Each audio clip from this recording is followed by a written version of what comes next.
Thank you, Member for Gympie. I call the member for Redlands. Deputy Speaker, I rise in this House today to make a short contribution in support of the Nature Conservation, Special Wildlife Reserves and other legislation bill.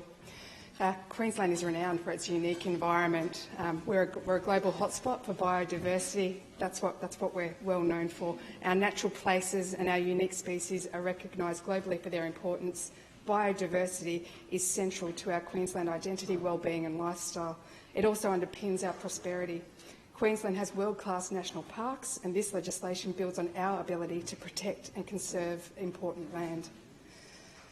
The bill makes amendments to the Nature Conservation Act, the Land Act, the Land Titles Act, Environmental Offsets Act, the Environmental Protection Act, the Biodiscovery Act, Forestry Act and Vegetation Management Act. The introduction of this legislation will create a new class of voluntary, privately managed protected areas that will provide a similar level of statutory protection to that afforded to state-managed national parks. The new class of protected area will apply to both freehold and leasehold tenures. The bill will establish management principles for special wildlife reserves. These principles will provide a framework to guide management of special wildlife reserves by the landholder. A legally binding perpetual conservation management agreement and an associated management program will be negotiated for each special wildlife reserve, and I think that that's really important that we tailor each land to its unique context. The Conservation Agreement and Management Program will detail management outcomes and actions to ensure long-lasting protection of each reserve's conservation values in order to achieve the management principles. This mechanism will encourage private investment in Queensland's protected area and estates, and that builds upon our unique assets and environment that delivers for our Queensland economy. With the knowledge that this investment will be offered protection from incompatible land uses such as mining and timber harvesting that is not currently available in Queensland or elsewhere in Australia. Establishing these special wildlife reserve mechanism will allow for protection of areas of exceptional conservation value on privately owned land and will be a significant incentive for private investment in Queensland's protected areas. This will be achieved by providing a high level of private land protection, and it will ensure that investments in conservation will not be compromised by incompatible land uses. What this will create is a level of investment confidence on private land that is not available elsewhere, and when coupled with the state's extraordinary biodiversity values, the bill will serve to make Queensland a priority area for private investment in protected areas. Protected areas are the most significant and visible means by which the people of Queensland can seek to ensure the continued safeguarding of our internationally recognised and iconic biological diversity.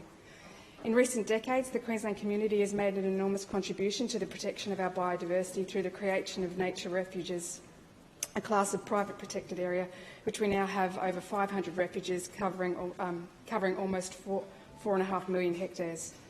Nature refuges are managed to conserve their significant natural and cultural values, and unlike special wildlife reserves, they allow for the continuation of a range of other sustainable land uses.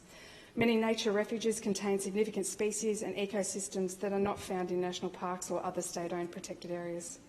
While the contribution of nature refuges and their landholders to our protected area estates is unquestionable, some areas of our unique landscapes are deserving of and require a level of protection that recognises their exceptional natural and cultural values. This bill seeks to fill the gap in Queensland's protected areas framework by providing a mechanism to deliver a high level of protection for areas of private land that have outstanding conservation values. Essentially, this bill allows for the protection of any area based on its inherent values and future conservation management, not on its ownership by the state. The bill is not overly controversial. It's just not. It creates this new class of protected area. It provides clarity and streamlines land title registration processes. It provides for better regulation of activities that may harm our iconic Great Barrier Reef. It allows the government consistency to regulate transshipping in the Great Barrier Reef Marine Park, and it also improves the flexibility of environmental offset and approval processes. Madam Deputy Speaker, I commend this bill to the House. Thank you, Member for Redlands. I call the member for Condamine. Thank you, Madam Deputy Speaker.